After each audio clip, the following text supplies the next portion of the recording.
sabés que, hablando de las inteligencias, si escuchamos a Mozart regularmente, ¿vamos a ser más inteligentes? ¿Sí? Sí.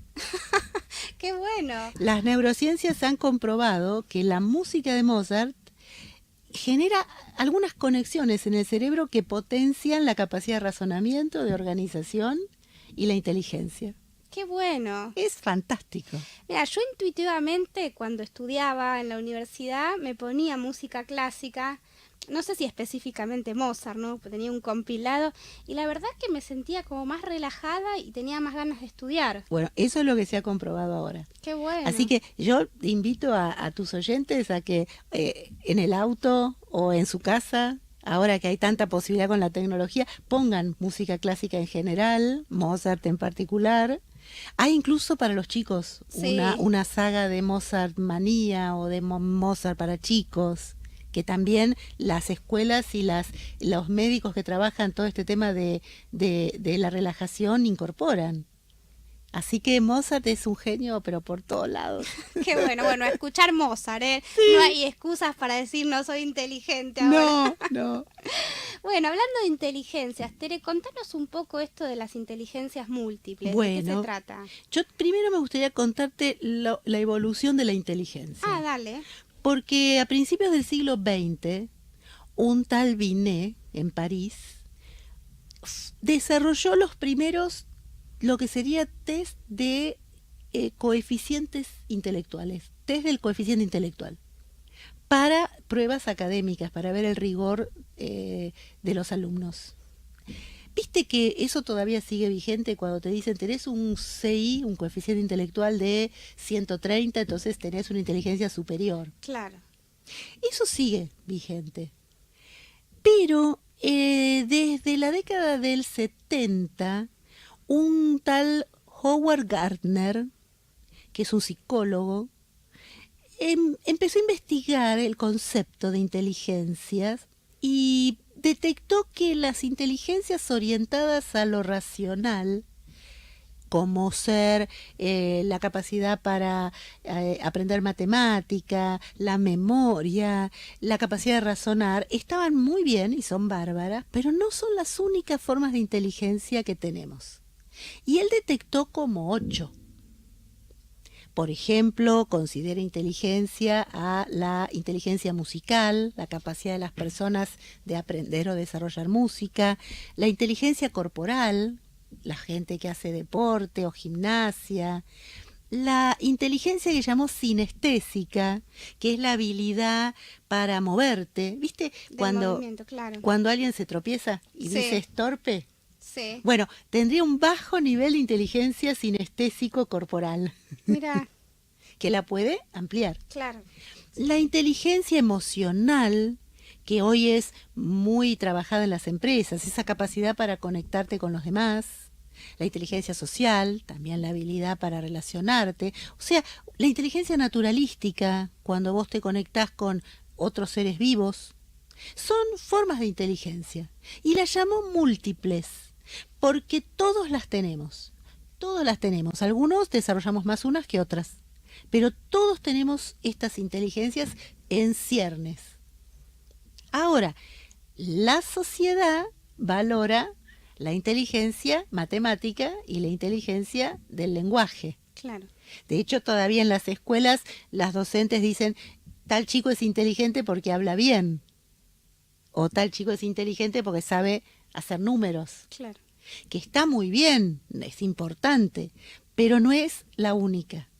Y ese concepto es inteligencias múltiples, que hay muchas escuelas que lo incorporan en el mundo y acá, para estimular a los chicos. Qué bueno. Y vos hablabas de las neurociencias, ¿no? Sí. ¿Qué relación tiene esto de las neurociencias con las inteligencias? Mucho, porque las neurociencias, diríamos, vale, que avalan lo que las investigaciones empezaron a detectar en las personas.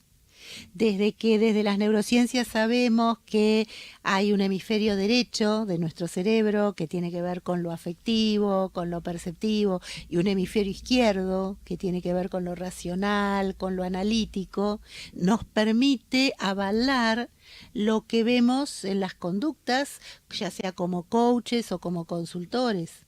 Aparte nos da una mayor información de cómo funcionamos, de cómo son nuestros procesos. Así que bienvenido ese momento en que ese investigador colgó en internet el mapa del genoma humano, que lo puso como a disposición en internet. Bienvenido porque gracias a ese regalo, porque él no lo vendió a ninguna empresa, lo colgó en internet, sabemos mucho más de nosotros. Tal cual. Es como que hay un boom, Sí. ¿no? Con todo esto de las neurociencias. Sí. Y yo me gusta mucho la filosofía oriental, ¿no? Y muchas de las cosas que en ese momento, hace miles de años, se percibían, hoy por hoy están validadas por las neurociencias. Sí, y mucho de lo que decía la religión, la espiritualidad también, y eso está muy bueno.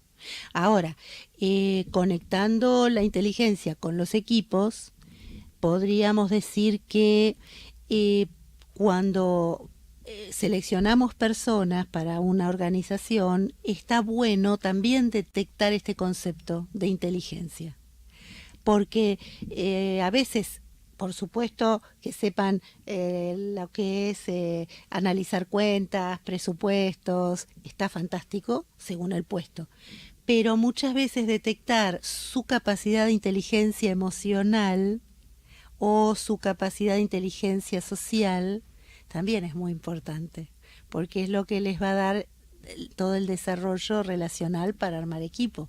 Vos podés saber mucho técnicamente, pero no saber resolver conflictos. Tal cual. Los conflictos están asociados a las inteligencias sociales y emocionales. Sí.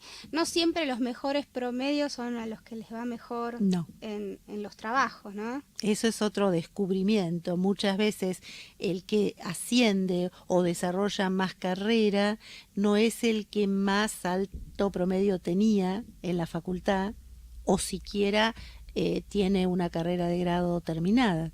Y muchas veces muchos doctores no tienen esa capacidad de desarrollo porque les falta los aspectos relacionales justamente, ¿sí?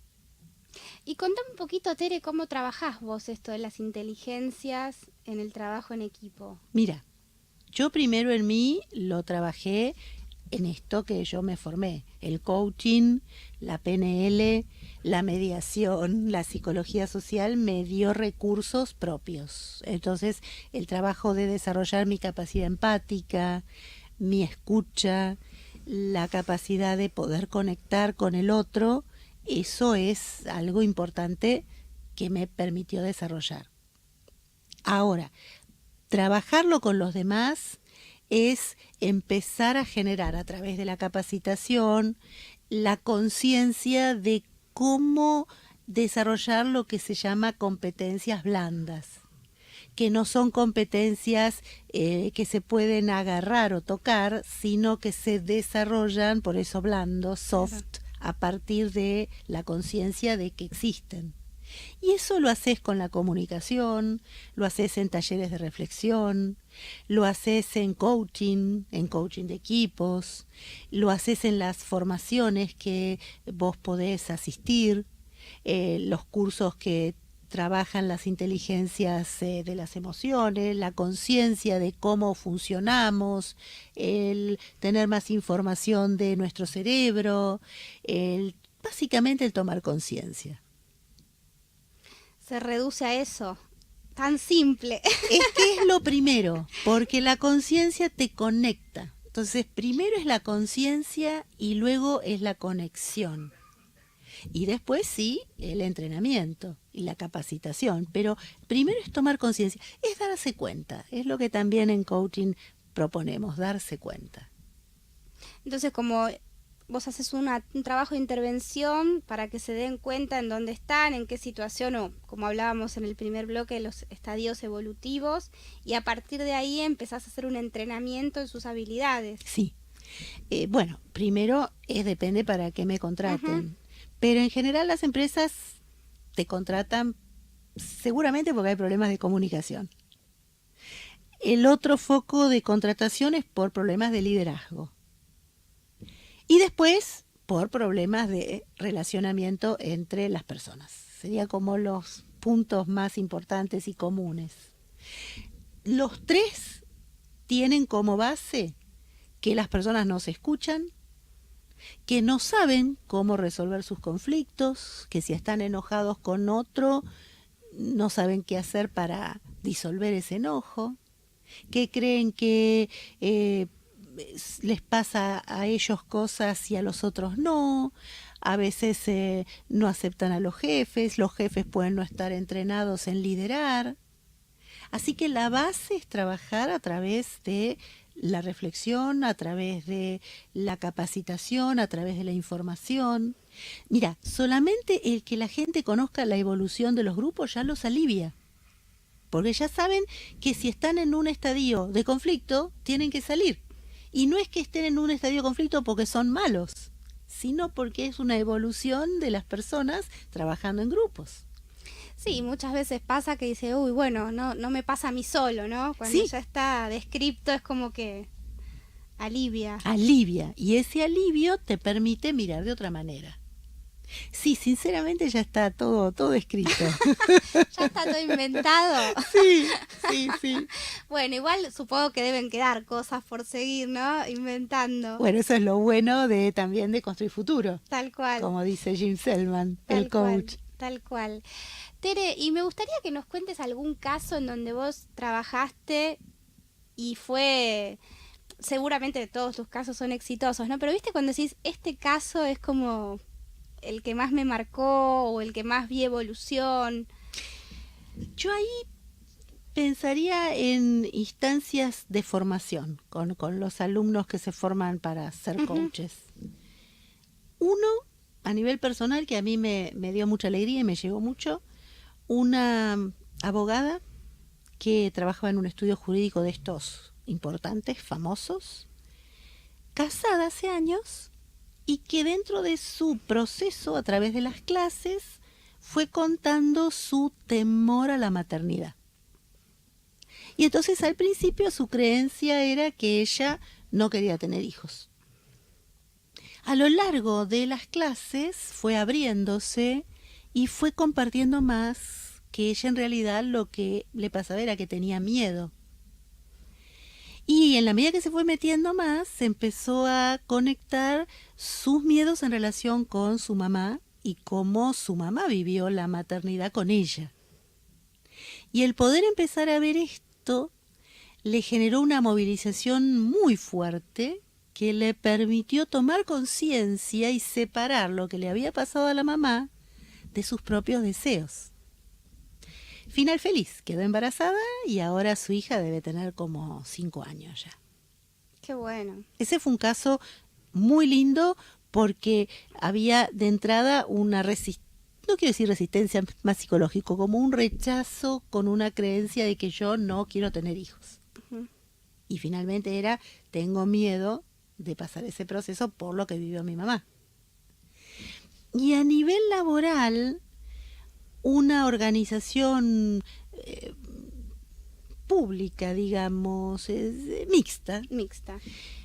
Y a partir de las intervenciones que yo hice con una colaboradora mía que hace como 12 años que está, es una señora más grande que yo, que fue la primera alumna que yo tuve dentro del grupo de primer año de formación, el primero que abrí hace 12 años. Con ella hacemos cosas juntas en las que ella me acompaña en procesos de cambio organizacionales. Y en una organización había una resistencia a trabajar en equipo de 2 áreas gerenciales muy importantes que necesitaban convivir. Y había un gerente general que no le interesaba el tiempo en conversar, le parecía que era una pérdida de tiempo.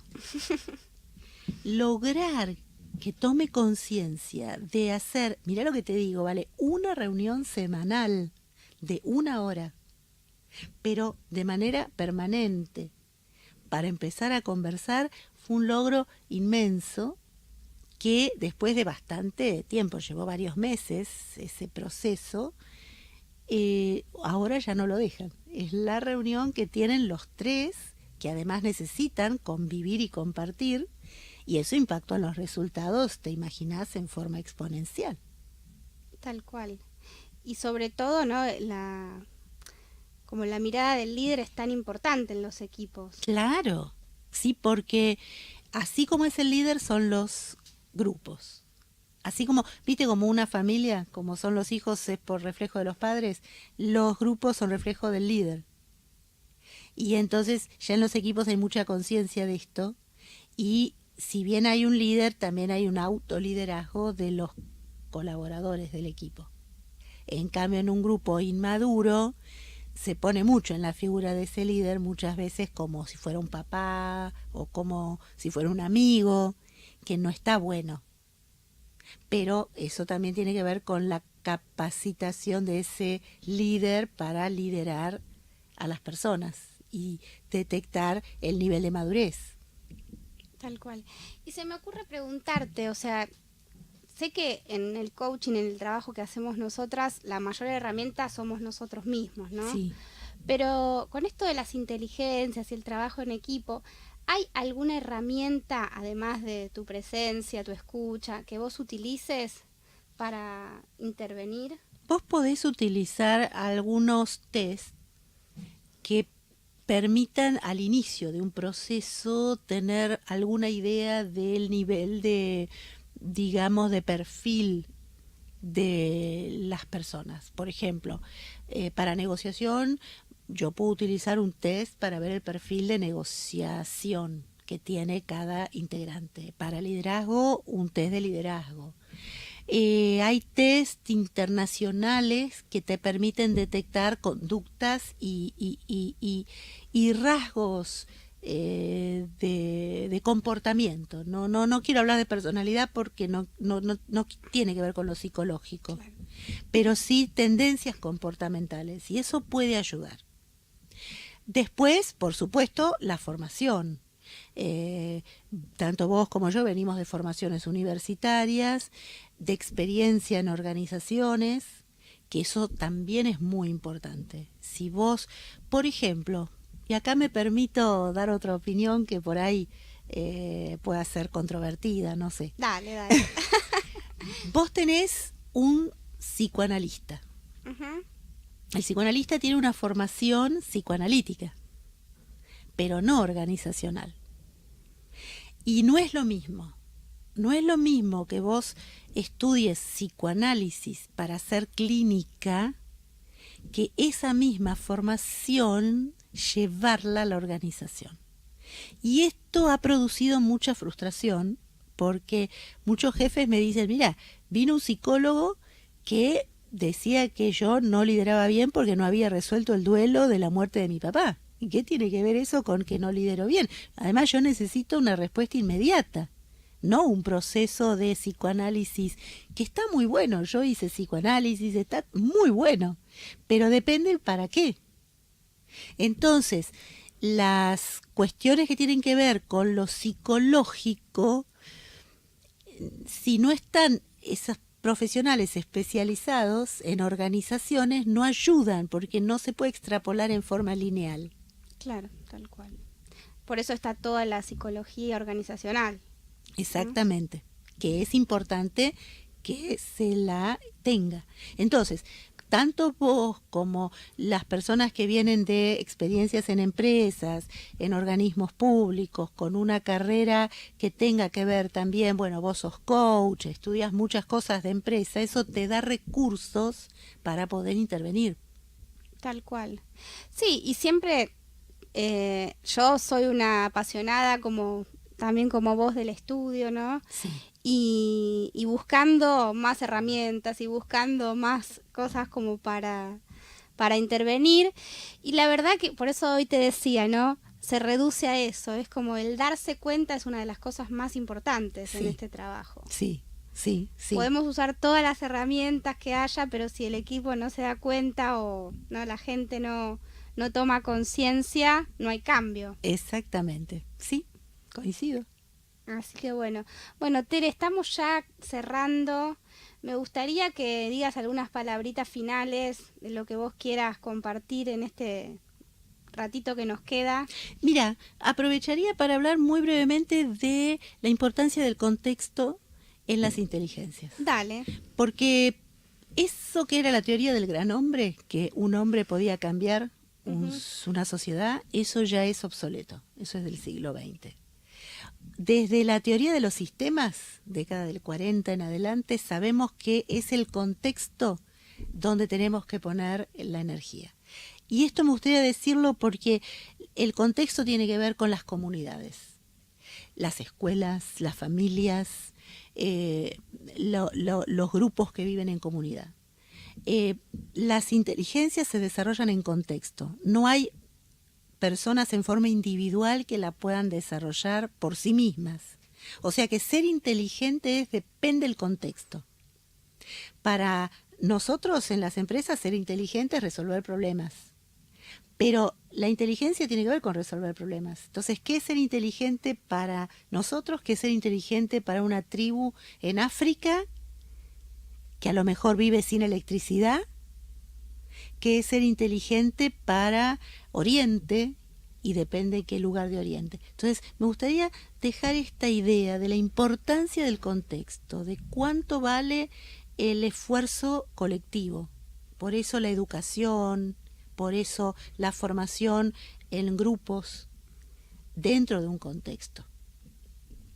Buenísimo, buenísimo, me encanta. O sea que siempre hay que generar un contexto adecuado para que esto pueda emerger. Sí, y adaptarse a los contextos que están para poder influir.